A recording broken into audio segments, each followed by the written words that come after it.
오늘 우리에게 주신 하나님의 말씀은 요한계시록 16장입니다. 10절부터 15절까지입니다. 요한계시록 16장 10절부터 15절까지 말씀입니다. 우리 한 목소리로 함께 봉독하겠습니다. 또 다섯째 천사가 그 대접을 짐승의 왕자에 쏟으니 그 나라가 곧 어두워지며 사람들이 아파서 자기 혀를 깨물고 아픈 것과 종기로 말미암아 하늘의 하나님을 비방하고 그들의 행위를 회개하지 아니하더라. 또 여섯째 천사가 그 대접을 큰 강 유브라데에 쏟음에 강물이 말라서 동방에서 오는 왕들의 길이 예비되었더라. 또 내가 봄에 개구리 같은 새 더러운 영이 용의 입과 짐승의 입과 거짓 선지자의 입에서 나오니 그들은 귀신의 영이라.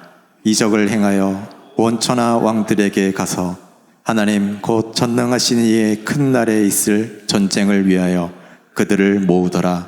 보라, 내가 도둑같이 오리니 누구든지 깨어 자기의 옷을 지켜 벌거벗고 다니지 아니하며 자기의 부끄러움을 보이지 아니하는 자는 복이 있도다. 아멘. 잠깐 기도하겠습니다. 하나님 아버지, 감사합니다. 이 부족한 종을 이 거룩한 강단에 다시 세워주신 것 감사합니다. 이 시간에 하나님의 말씀이 선포될 수 있게 하시고 성령께서 이곳에 친히 운행하심으로 말미암아 우리의 다친 마음들이 열려지게 하시고 하나님의 말씀만이 우리의 위로가 되고 소망이 되고 우리의 앞길의 길이 될 수 있도록 축복해 주시옵소서. 주님께서 온전히 영광 받아 주시기를 간절히 바라옵고 예수님의 이름으로 기도하옵나이다. 아멘. 우리가 계속 계시록을 공부하고 있습니다. 계시록은 세상을 해석하는 책입니다. 그래서 우리가 이 세상에 일어나는 일들, 현상에서 일어나는 일들을 하나님께서 우리에게 해석해 주시는 거예요. 왜냐하면 우리가 계시록 4장에서 하나님의 보좌를 보았죠. 그리고 그 보좌에서 모든 일들이 계획되어집니다. 그리고 계획되어진 일들이 이 땅에서 다 시행이 되는 거거든요. 그래서 우리 하나님께서 현상계에 있는 일들을 영적인 눈으로 해석해 주시는 거예요. 믿는 사람들은 영계를 사는 사람입니다. 믿는 사람은 현상계를 살지 않아요. 하나님은 원래 이 세상을 창조한 게 아니라고 그랬죠. 우주 만물을 하나님이 창조하셨어요. 그러나 사람들이 사는 이 사회는 원래 하나님은 에덴을 만드셨는데 타락한 사람들, 마귀의 종노릇하고 마귀의 지배를 받는 사람들이 죄로 만드는 세상이 이 바벨론이라는 겁니다. 그래서 이 바벨론은 망하게 돼 있어요. 우리도 옛날에는 이 바벨론의 종노릇했습니다. 그런데 예수님께서 이 현상계 속으로 들어오셔서 십자가에 죽으시고 부활하셨어요. 그리고 다시 새 창조를 하셨단 말입니다. 그리고 에덴을 다시 한번 닫혔던 에덴을 열어주셨어요. 그래서 신약 성경에는 동산이라는 단어가 5번 나오는데 다 요한복음에만 나와요. 그래서 우리 하나님은 에덴을 열어주셨다. 과거에 우리가 살던 그 에덴, 쫓겨났었잖아요. 그리고 아무도 못 들어가게 막아놨었잖아요. 근데 예수님의 오심으로 말미암아 그 에덴의 문을 열어놓으셨다. 그리고 이 바벨론의 종노릇하는 우리를 부르셔서 에덴으로 우리를 초대하셨다고 그랬죠. 그래서 예수님을 목자로 예수님의 인도를 따라서 양의 우리로 들어간 사람들. 그래서 우리들을 뭐라고 그랬죠? 다시 살아난 나사로들. 이미 첫 번째 부활을 받은 나사로들이라고 그랬어요. 그래서 우리는 어디가 우리의 집이냐면 에덴이 우리 집이라고 그랬어요. 그래서 에덴을 주 안에 거하라. 이렇게 요한복음에서는 말씀을 하셨다고 그랬죠. 그래서 우리는 주 안에 사는 사람들, 나의 안에 거하라 할 때는 에덴으로 들어와라. 바벨론의 종노릇하고 마귀의 종노릇하고 현상계가 전부인 것처럼 살지 말고 에덴으로 들어와라. 그리고 에덴에 들어와서 더 이상 종로로 타지 말고 자유를 누려라. 기쁨을 누려라. 풀어놓아 다니게 하라. 그래서 신앙생활은 풀어놓아 다니는 삶, 자유하는 삶이라고 그랬어요.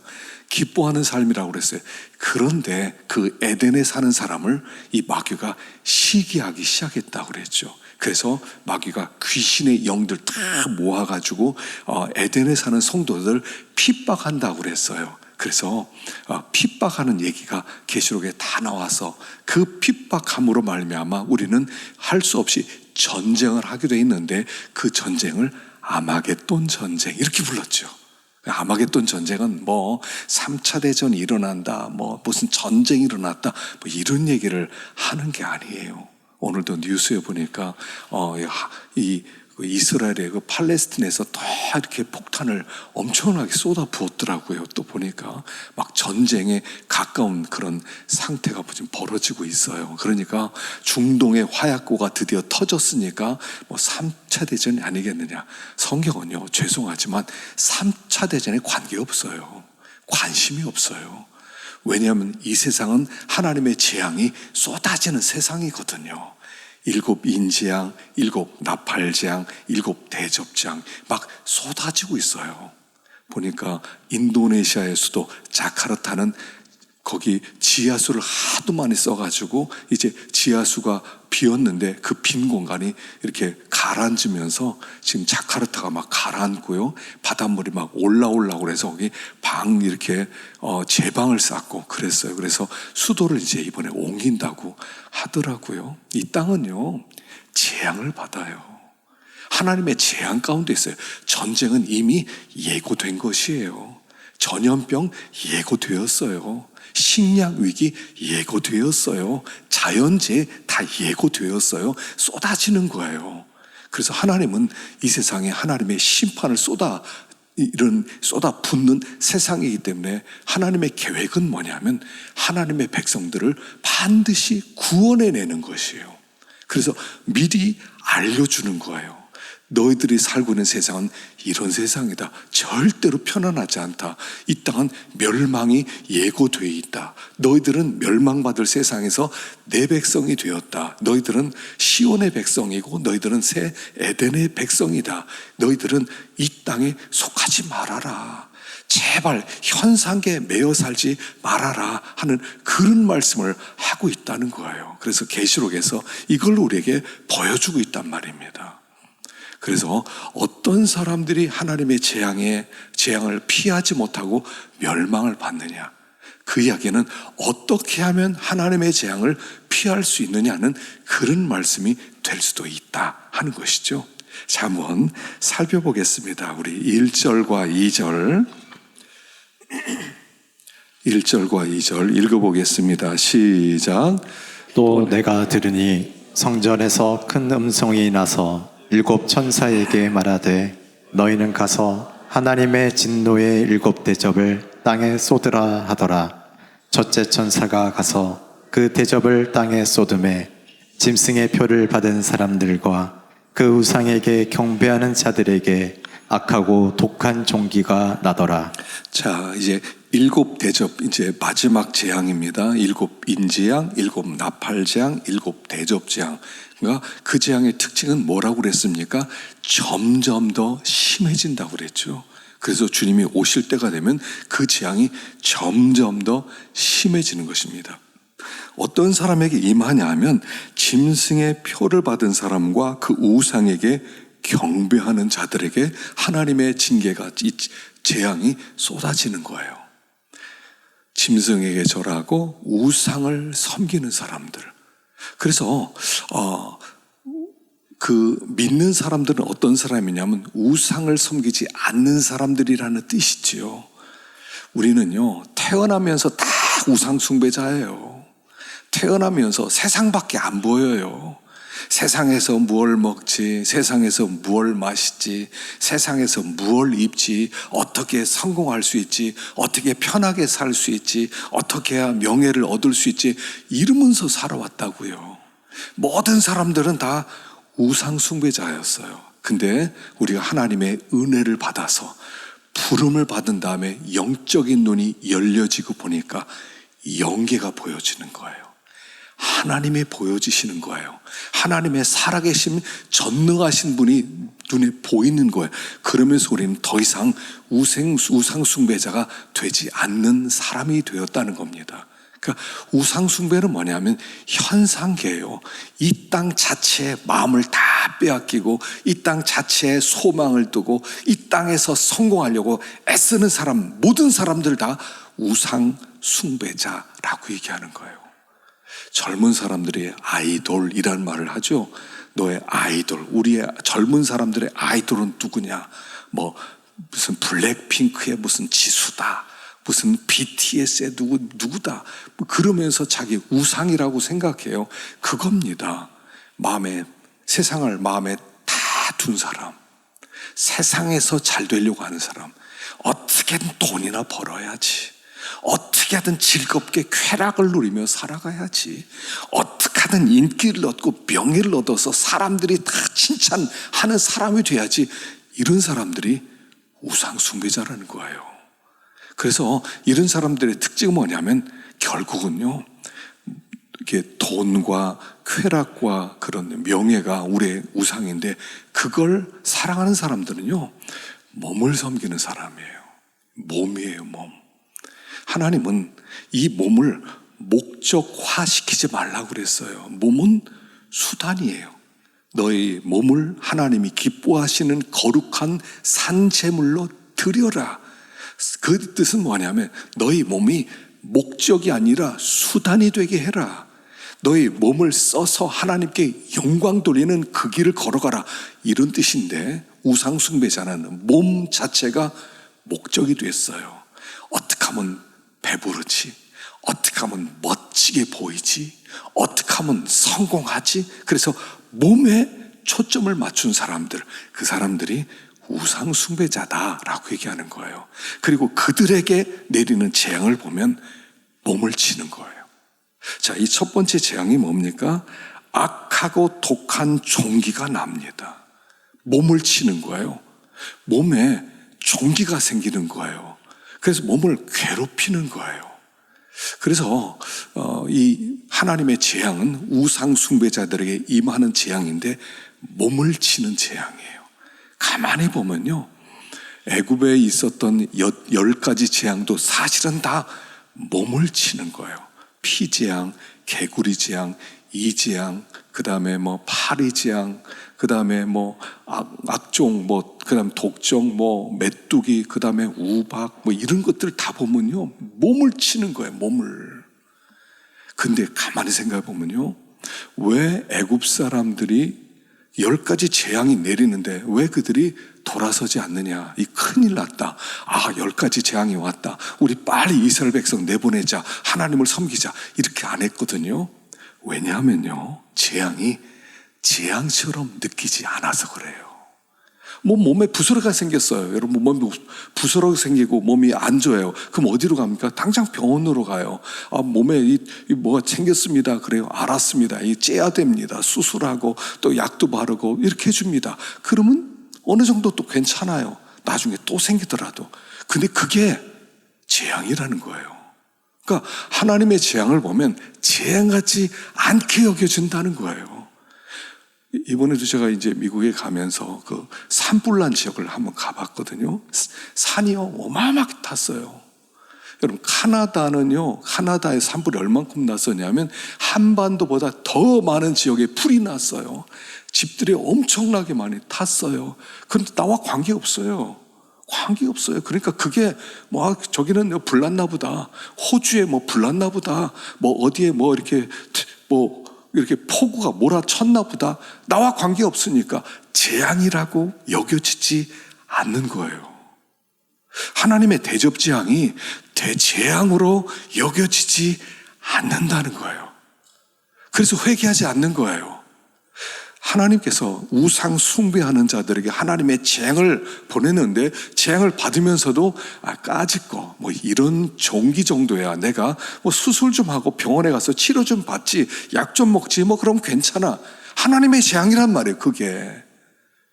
그래서 우상숭배자는 그냥 우상숭배하고 있어요. 아무 일도 없다는 거예요. 경각간에 멸망받기 전까지는 뭐 계속 하나님의 경고가 떨어진다. 뭐 괜찮아요. 이 세상 돈이 제일이지 뭐 이 세상 명예가 제일이지 뭐 쾌락을 누리면서 즐겁게 살아가야지 뭐 이러고 있단 말이에요. 그게 하나님의 재앙인데. 그래서 우상숭배하는 사람들에게 땅의 목적을 가지고 롯의 처를 생각하라 이렇게 얘기하죠. 롯의 처는 어떻게 해요? 소돔성에서 살면서 마음을 세돔에 다 빼앗겼어요. 막 쌓아뒀어요. 멸망한다 가자 그러니까 못 가는 거예요. 이거 어떻게들 놓고 가? 나 못 가. 어떻게 돈 모았는데 나 못 가. 이러고 있더라는 거예요.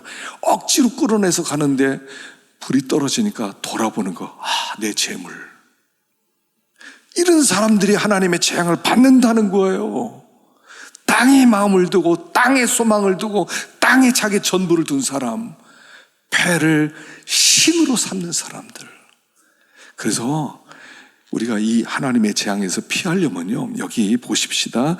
고린도전서 9장 27절 시작. 내가 내 몸을 쳐 복종하게 함은 내가 남에게 전파한 후에 자신이 도리어 버림을 당할까 두려워함이로다. 몸을 자꾸 쳐야 돼요. 몸을 훈련시켜 놔야 돼요. 이 몸의 주인 노릇하게 하면 안 된단 말입니다. 나 몸이 불편해. 나 몸이 제일이야. 나 몸 계속 뭘 먹을까? 몸을 위하여 무엇을 먹을까? 무엇을 마실까? 무엇을 입을까지 말라. 이는 이방인들이 구하는 것이다. 하늘로의 아버지께서 너에게 있어야 할 것을 아시느니라. 몸을 위하여. 그래서 몸은요, 훈련시켜야 되는 거지 몸에 주장을 받아서는 안 돼요. 몸이 원한다고 그래서. 몸이 원한다고 해서 다 몸을 따라가서는 안 된다는 거예요. 바울이 몸을 쳐서, 이 친다는 이 단어는요, 눈 아래를 주먹으로 쳐서 파랗게 멍들게 만들어서 완전하게 종으로 만들다 이런 뜻이에요. 노예로 만든다는 뜻이에요. 몸에 주장을 받는 것이 아니라 몸을 이용해서 하나님의 뜻을 이루는 사람이 되게 해라. 이게 제 7 대접지향에서 이길 수 있는 첫 번째 비결이다 라고 하는 말씀이에요. 자, 두 번째 9절 보겠습니다. 9절 시작. 사람들이 크게 태움에 태워진지라. 이 재앙들을 행하는 권세를 가지신 하나님의 이름을 비방하며 또 회개하지 아니하고 주께 영광을 돌리지 아니하더라. 두 번째는요, 회개하지 않는다는 거예요. 하나님의 재앙이 쏟아지면 성도들은요, 금방 어려움이 오면 어떻습니까? 내가 뭐 잘못했나? 내가 뭐 하나님을 기쁘시게 하지 못했나? 내가 뭐 과거에 지은 죄가 없나? 사람들은요, 성도들은 금방 자기를 돌아봐요. 근데 하나님을 모르는 사람은 금방 다른 사람 핑계를 대요. 그리고 원망을 하기 시작해요.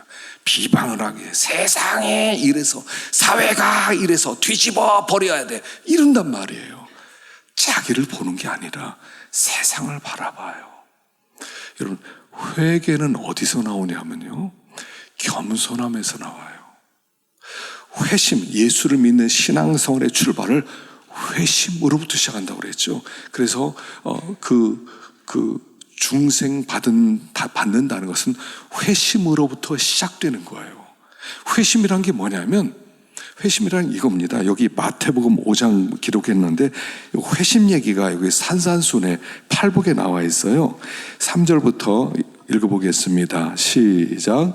심령이 가난한 자는 복이 있나니 천국이 그들의 것이며, 애통하는 자는 복이 있나니 그들이 위로를 받을 것이며, 온유한 자는 복이 있나니 그들이 땅을 기업으로 받을 것이며, 의에 줄이고 목마른 자는 복이 있나니 그들이 배부를 것이며. 자, 이 심령이 가난하다, 가난한 자가 천국을 얻는다 그랬어요. 여기 가난하다는 건 무슨 뜻이냐면 이런 뜻이에요. 내가 아버지한테 내가 유산을 물려받았어요. 회사를 물려받았어요. 아버지 회사가 그래도 중소기업인데 뭐 자본금이 한 100억 정도 되고, 그리고 나서 직원도 있고 괜찮아요. 그래서 아버지 세상 떠나고 물려받았어요. 근데 나중에 장부를 딱 뒤져보니까 부채가 300억쯤 되는 거예요. 자본금은 100억인데 부채는 300억이에요. 회사를 다 팔더라도 이 빚만 200억이 생기는 거예요.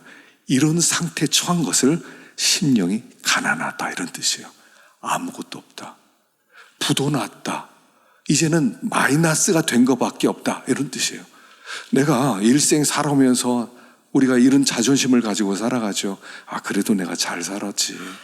이만하면 내가 성공했지. 뭐 이만하면 내가 다른 사람보다는 그래도 조금 하나님 앞에 좀 내놓을 게 있지. 그랬는데 어느 날 하나님께서 꿈속에 나타나더니 내 삶을 과거부터 쫙 펼쳐주시는 거예요. 쫙 펼쳐주세요.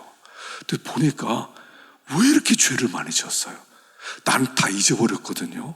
근데 너무나 하나님 앞에 내놓을 게 아무것도 없는 거예요. 옛날에는 이것도 잘한 것 같고 이것도 잘한 것 같고 그랬는데 하나님이 다 보여주는데 내놓을 게 하나도 없는, 그야말로 하나님 앞에 선한 선이란 눈곱만큼도 없는 자기를 보고 나서 아무것도 없네. 이게 가난함이에요. 그런 자에게 천국을 주는 거예요. 그리고 돌아보니까 이렇게 내가 하나님께 내놓을 것이 있는 정도가 아니라 죄밖에 없어요. 너무나 죄가 많은 거예요.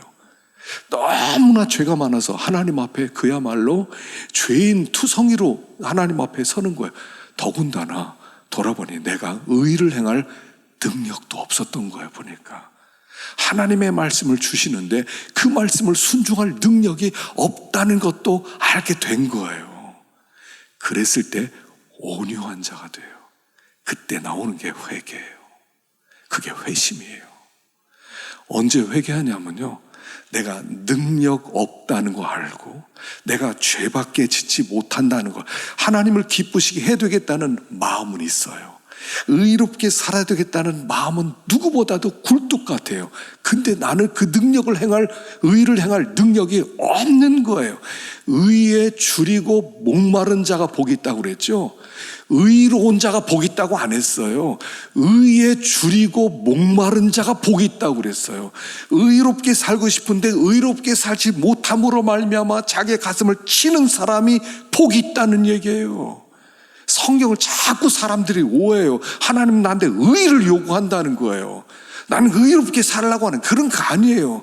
너희는 의롭지 못해. 너희는 의를 행할 능력이 없어.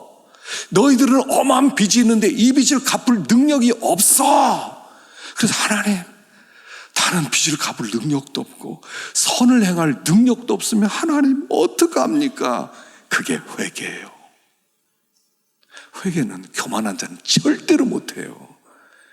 교만한 자는요, 저 사람 나보다 못해, 이 사람 나보다 못해, 저건 이런 죄를 졌고 저건 이런 죄를 졌고 이렇게 하죠. 근데 내 빚이 한 200억쯤 된다 그러면, 어떤 사람이 내가 빚이 한 100만 원 있습니다 그러면, 아이고 빚도 아닙니다. 제가요 한 3억쯤 빚이 있습니다. 그것도 아무것도 아니라.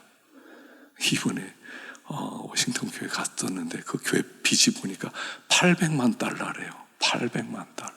80억이에요. 교회는 200명인데.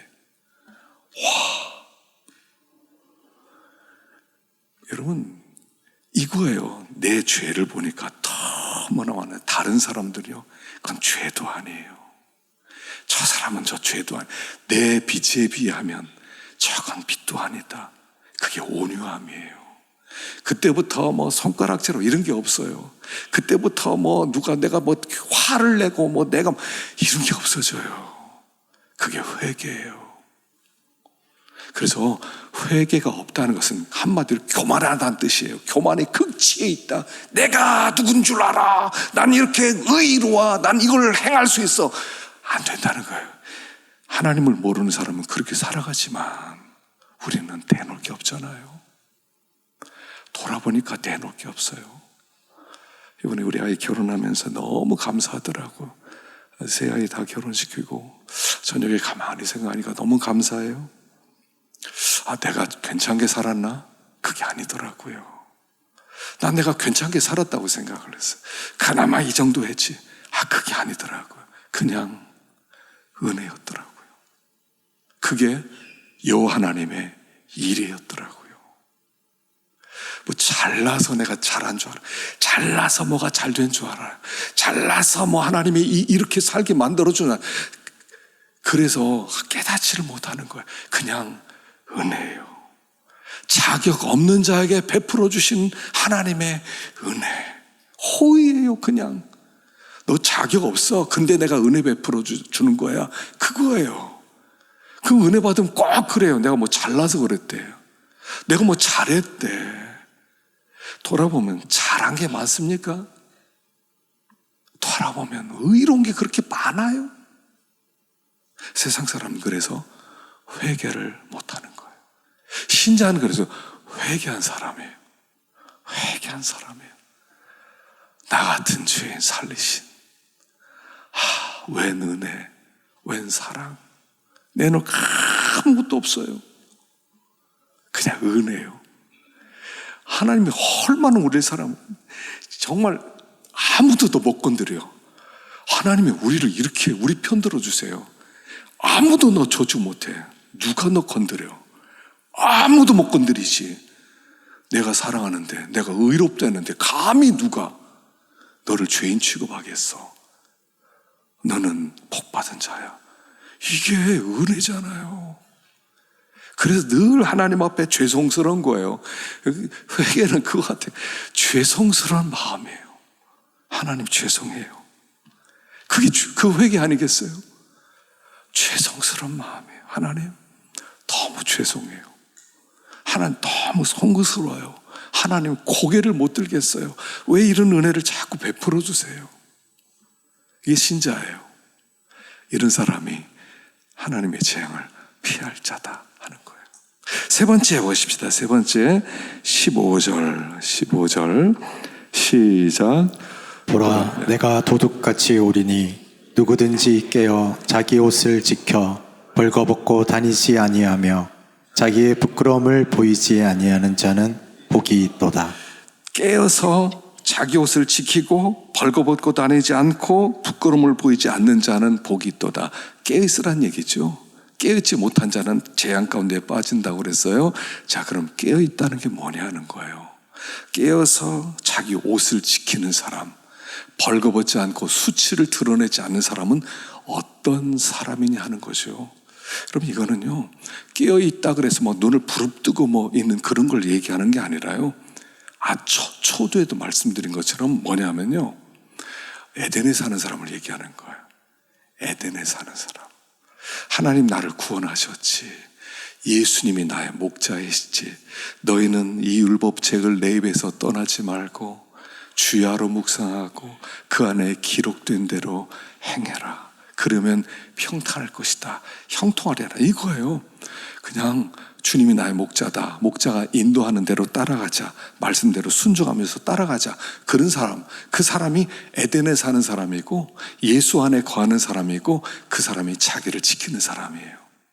그렇지 않고 우리가 에덴에 살지 않고 주 안에 거하지 않고 자꾸 밖에 나와서 살아요. 현상계를 봐요. 현상계. 자, 이 세상은 두 가지 세상으로 이루어져 있다는 걸 말씀드렸어요. 영계와 현상계가 있어요. 영계와 현상계. 본질계. 영계는 본질계예요. 하나님 우리의 영을 살리셨어요. 이제 우리에게 영으로 살라는 거예요. 이제부터 영으로 살아가라. 그래서 영으로 사는 사람들은 에덴에 거하는 사람이고 이 사람이 깨어있는 사람이에요. 그래서 깨어있는 사람으로 살아갈 때 이 현상계에 매이지 않게 되고 현상계를 이기게 되는 거예요. 마치 이런 거예요. 아브라함을 하나님이 부르셨어요. 아브라함아, 본토 친척 아비집을 떠나서 내가 너에게 지시하는 곳으로 가라. 갈대아 우르라고 하는 것이 고향이었거든요. 자기의 현상계, 먹고 사는 게 다 있었어요. 그는 우상장사였어요. 우상 팔아서 먹고 사는 사람이었어요. 근데 하나님이 그를 바벨론에서 끌어냈어요. 야, 이제부터 너 내 백성의 본토 친척 아비집 떠나. 이해하고 집을 떠납니다. 그리고 정처 없이 걸어가요. 목적지 없어요. 하나님이 지시한 곳으로 가는 거예요. 그 삶을 순례자의 삶, 이렇게 얘기하는 거예요. 순례자. 여러분, 순례자는 뭐냐 하면요, 이런 겁니다. 야곱이 이제 부모님 집에서 잘 살았잖아요. 이삭과 또 그 어머니 리브가와 형과 그냥 사이좋게 살았어요. 근데 형의 축복을 빼앗아갔다고 그래서 형이 죽이겠다는 거예요. 죽여버리겠다. 그러니까 죽여버리겠다고 그러니까 무서워서 도망치는 거예요. 부모님에게 형이 죽이려고 하는데 나 가겠습니다. 도망치는데 진짜 아무것도 들고 가지 못하는 거예요. 개나리 보찜 하나도 들지 못하고 그냥 신발 들고서는 그냥 토끼인 거예요. 토끼였어요. 광야로 나왔어요. 막 밤에 광야에 그 늑대들이 있고 그 악한 그런 사자들이 있는 거기로 막 나온 거예요. 아무도 도와줄 곳이 없어요. 아무도 집도 절도 없는 상태예요. 그냥 그 외삼촌인 바담 아람으로 가는 거예요. 이걸 순례자라고 그래요. 하나님 우리에게 순례자가 되라고 하세요. 그 순례자로 살아가는 삶을 깨어있다 이렇게 얘기하는 거예요. 여러분, 순례자로 살면 그때부터는 의지할 곳이 아무것도 없어요. 하나님이 집 짓지 말라고 한 이유가 그거거든요. 집 짓지 마라. 집은 어떤 곳입니까? 피할 수 있는 곳이에요. 집에 가면 내 모든 즐거움이 거기 다 있어요. 집에 가면 텔레비전도 있고, 집에 가면 놀이기구도 있고, 집에 가면 다 있어요. 집에 가면 안전해요. 그러니까 집에 가서 문만 딱 잠그고 나오지도 않아. 하나님이고 뭐 필요 없어. 난 여기가 참 좋은 안식처야. 그러니까 그 집 짓지 말라는 거야. 너 안식할 수 있는 집 짓지 마라. 문 잠그고 살지 마라. 거기서 늑대 피했다, 사자 피했다, 여기서 편안하게 산다, 이러지 말라는 거예요. 나오라는 거예요. 나오라는 거예요. 순례자로 살라는 거예요. 육신계, 현상계를 사지 말고 영계, 영적인 세계를 살아가는 거예요. 하나님 없이는 못 삽니다. 그게 순례자의 삶이라는 거예요. 하나님 없이는 못 삽니다. 하나님이 나 도와주셔야 됩니다. 그 낯선 땅에서, 그 광야길에서 막 짐승들이 막 오는데 그 짐승들은 그 땅에서 누가 나를 보호해줘요? 아무도 보호해줄 사람이 없어요. 친구도 없어요. 무기도 없어요. 돈도 없어요. 내일 어디 갈지 몰라요. 어디 가서 뭐가 될지 몰라요. 그냥 무서운 곳이에요. 거기 혼자 있는 거예요. 그게 순례자예요. 하나님 그 길을 걸어갈 그런 사람을 깨어있는 사람 이렇게 얘기하는 거예요. 그러니까 막 정신 똑바로 쳐서 막 하나님만 의지해야 돼요. 하나님 어디로 갈까요? 어떤 방향으로 갈까요? 하나님 지시하는 대로 하겠습니다. 이거 아니면 정말 어디 가서 먹을 것도 없는 거예요. 근데 순례자로 하나님의 지시를 받으면 거기에 하나님이 예비하신 축복이 있다는 거예요. 그걸 여호와 이레 하나님 이렇게 얘기하는 거예요. 깨어있는 자, 여러분 세상을요 걱정해서 살아온 것처럼 보여지죠. 내가 걱정 많이 했어. 내가 꾀도 많이 부렸어. 수단도 많이 부렸지. 거짓말도 많이 쳤지. 그래서 내가 먹고 살았지. 아니에요. 걱정해서 된 게 뭐 있어요? 두려워해서 된 게 뭐 있어요? 거짓말 쳐서 얻어진 게 뭐 있어요? 아무것도 없었어요. 하나님이 우리 앞에 다 그때 예배해 놓으셨어요. 다 예배해 놓으셨어요. 순례자로 하나님만 믿고 그냥 한 걸음씩 떼고 가다 보면 거기에서 하나님이 주시는 복을 누리는 거예요. 요셉이 그랬죠. 형이 그 형들이 팔아먹잖아요. 근데 애굽이란 땅에 와서 요셉은 에덴을 살아요. 거기서 나 이제 애굽에 왔으니 여기서 내가 성공해야 돼. 여기서 잘 먹고 잘 살아야 돼. 내가 노예로 왔지만 내가 노예로서 성공하겠어. 사람들에게 높임을 받을 거야. 그렇게 하지 않았어요. 그러려고 했다면 보디발의 아내가 와서 야 동치만물하자. 그러면 내가 너 뒤밀어 준다. 내가 너 높여준다. 내가 너 다 책임져 줄게. 그러면 눈치 보고 맞아 여기서 보디발 아내에게만 잘 보이면 보디발에게 또 이렇게 로비를 해서 나를 높여줄 거야. 그럴 수 있잖아요. 근데 그는 현상계에서 영계를 사는 사람이에요. 난 그럴 수 없어요. 나는 하나님의 말씀대로 사는 사람입니다. 난 그 짓 못합니다. 그래? 너 그러면 이 땅에서 못 살아? 너 감옥 들어가? 너 죽여? 할 수 없습니다. 감옥에 들어가는 그게 영계를 사는 거예요. 그게 깨어있는 사람이에요. 깨어있어요. 그랬더니 어떻게 하세요? 하나님이 이 현상계에서 하나님이 뛰어나게 만들어 주시는 거예요. 현상계를 목적으로 사는 사람이 잘 될 것 같으세요? 거짓말 치고 수단 피우고 꾀 부리는 사람 잘 될 것 같으세요? 돈 벌 것 같으세요? 명예 얻을 것 같으세요? 천만의 말씀이에요. 다니엘도 그랬잖아요.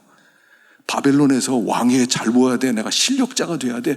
그랬으면요 왕에 꺼벅했을 거예요. 근데 뜻을 정했어요.